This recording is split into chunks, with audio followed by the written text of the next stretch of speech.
everyone, this is yours Padmanjali Tangturi and welcome to my channel E-Learning Educare. So today we are going to see about NCERT History Class 8 Chapter 6 Part 1.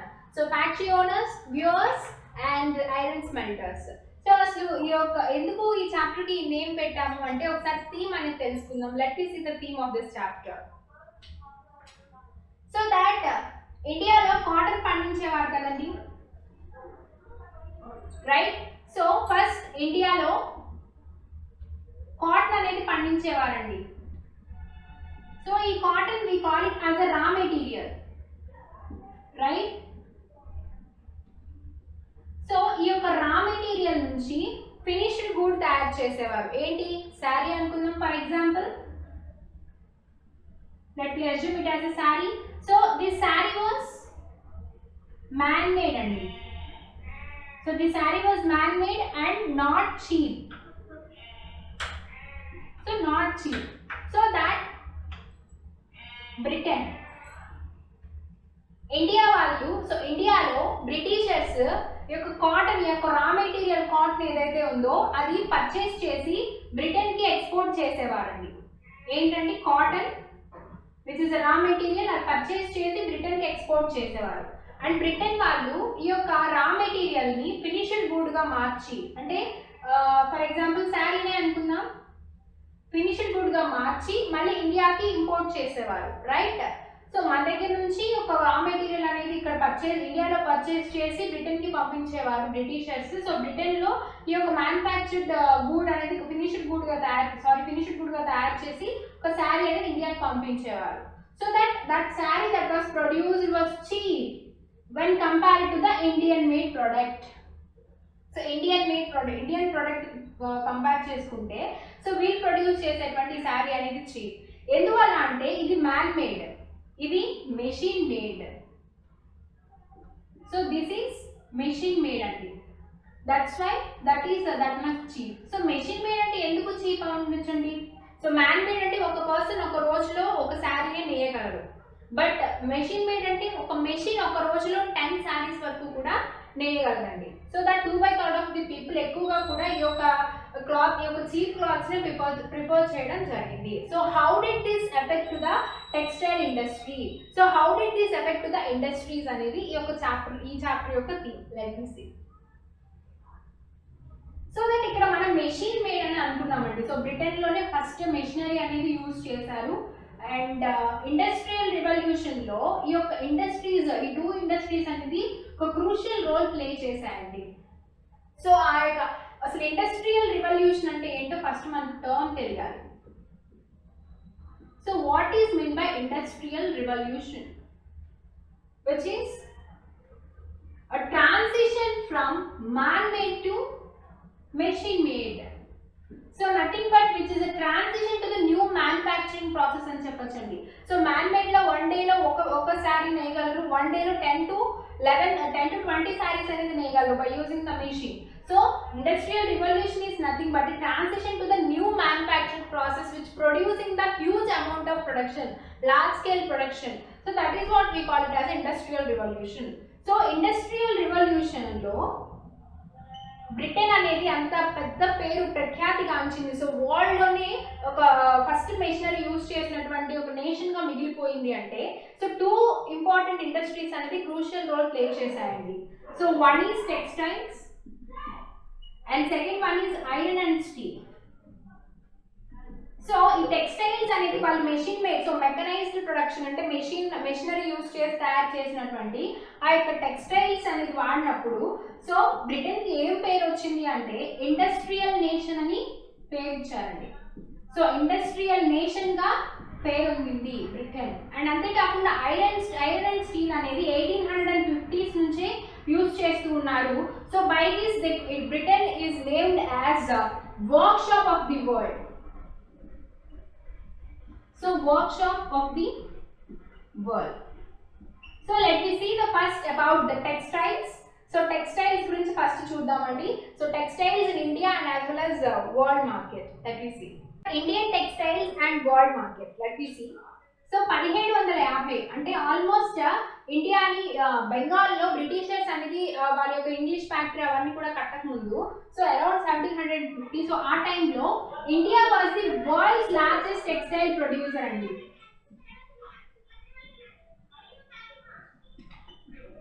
So ఎందుకు India was world's largest textile producer అంటే because of some qualities. So reasons అనేది ఉంటుంది కదా, అంత మంచి పేరు ప్రఖ్యాతి కాంచింది అంటే. So due to its fine quality and craftsmanship అండి. సో హస్తకళా నైపుణ్యత. సో ఎంత నైపుణ్యత ఉంటే అండి, సో వరల్డ్ మొత్తంలో కూడా అంత పేరు ప్రఖ్యాతిగా వస్తుంది in textiles. So that almost 98 kind of varieties of silk and cotton అనేది ప్రొడ్యూస్ చేసేవారట. సో 98 వెరైటీస్ అనేది ప్రొడ్యూస్ చేసేవారు.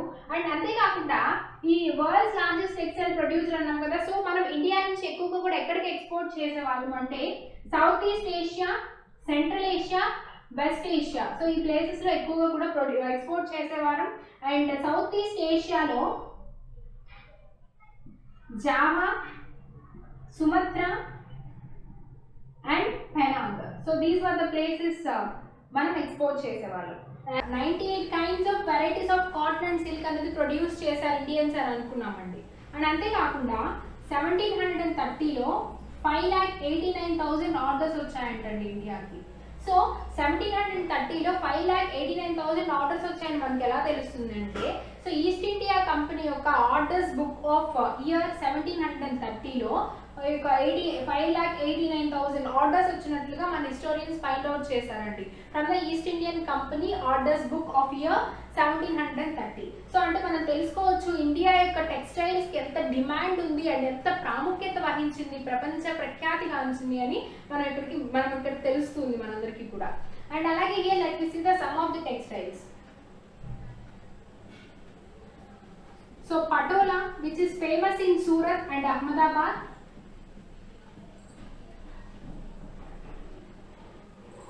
Second one is muslin. So muslin అనేది అరబ్ మర్చెంట్స్ ఇండియా నుంచి తీసుకెళ్లేవారండి.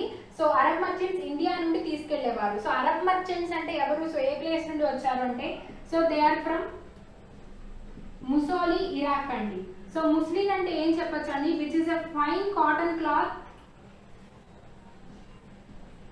From India by Arab merchants from Musoli and Iraq. So European merchants also encountered these Arab merchants whenever they are carrying this Muslim cloth from India. And then third term you need to know is calico. So Portuguese వారు ఇండియాకి వచ్చినప్పుడు first Calicut, south west India Calicut కి చేరుకోవడం జరిగింది. So వాళ్ళు spices తో పాటుగా ఈ యొక్క టెక్స్టైల్స్ అనేది తీసుకువెళ్ళేటప్పుడు, so the term they mention here was calico. So nothing but a cotton textiles from Calicut. So these were the three terms. And next coming some Indian textiles that we need to know. One is chins. So chins అనేది Hindi term అండి. So which is used, so chins అనేది Hindi term. So chins యొక్క meaning ఏంటి అంటే colourful and flowery design అండి. So which was, ఇది ఎక్కువగా ఎక్కడ ఫేమస్ అంటే మసూలీపట్నం అంటే మచిలీపట్నం, అండ్ అలాగే ఎక్కువగా ఇరాన్కి ఎక్స్పోర్ట్ చేసేవారు. And next one is khasa which is also very famous fine cotton cloth. Khasa. And sixth one is bandhana. Bandhana is a Hindi term derived from the bandhna. అంటే meaning for, it's Hindi term meaning for tying అండి. So previously this bandhna is used for tying and dyeing అండి. And after that they used it for also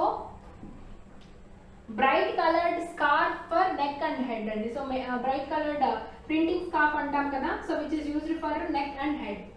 Then coming to the next one, Jamdani. So Jamdani is used as a decorative motifs andi. So decorative motifs, and which is famous in Dhaka and Lucknow. So these were the some important textiles that we have seen. And coming to this some other textiles which is a place of origin ante inkoonni important textiles enti ante, so which is famous in Kasim Bazar, Patna, Odisha, Kolkata, Shahpur. So 18th సెంచరీలో Europeans మన Indian textiles యొక్క పాపులారిటీని చూసి భయపడ్డారని చెప్పొచ్చండి. So వాళ్ళ యొక్క European market అనేది పడిపోయింది. సో ఇండియన్ టెక్స్టైల్స్ యొక్క పాపులారిటీ అనేది పెరిగిపోయింది. సో అప్పుడు వాళ్ళు ఏం చేశారు అంటే ఇంపోర్ట్స్ని ఆపేయడమే కదా అక్కడ ఉన్నటువంటి సొల్యూషన్. ఇప్పుడు మన మార్కెట్ పెంచుకోవాలంటే బయట ఏ మార్కెట్ అనేది మన దగ్గర డిమాండ్ ఉంటుందో ఫస్ట్ ఆ డిమాండ్ని కట్ చేయాలి. సో ఆ మార్కెట్ నుంచి వచ్చేటువంటి ప్రొడక్ట్స్ని కట్ చేయాలి, అప్పుడే మన ప్రొడక్ట్స్ కొంటారు కదా. So that they banned 1720లో, so they banned the import of jeans. So దాన్ని క్యాలికో యాక్ట్ అన్నారు. సో ఇప్పుడు ఏంటి, యూరోపియన్ కంట్రీలో మన యొక్క టెక్స్టైల్స్ యొక్క పాపులారిటీ ఉంది కాబట్టి వాళ్ళ టెక్స్టైల్స్ కొనట్లేదు, అందుకని మన యొక్క టెక్స్టైల్స్ని రానివ్వకుండా చేశారు. సో ఇప్పుడు ఏంటి, ఈ యొక్క టెక్స్టైల్స్, సో యూరోపియన్ యొక్క టెక్స్టైల్స్ యొక్క మార్కెట్ అనేది పెంచుకోవాలి. సో అప్పుడు through the government support so calico printing industry అనేది స్టార్ట్ చేశారు. సో క్యాలికో ఇండస్ట్రీ అనేది స్టార్ట్ చేయడం జరిగింది first through the government support.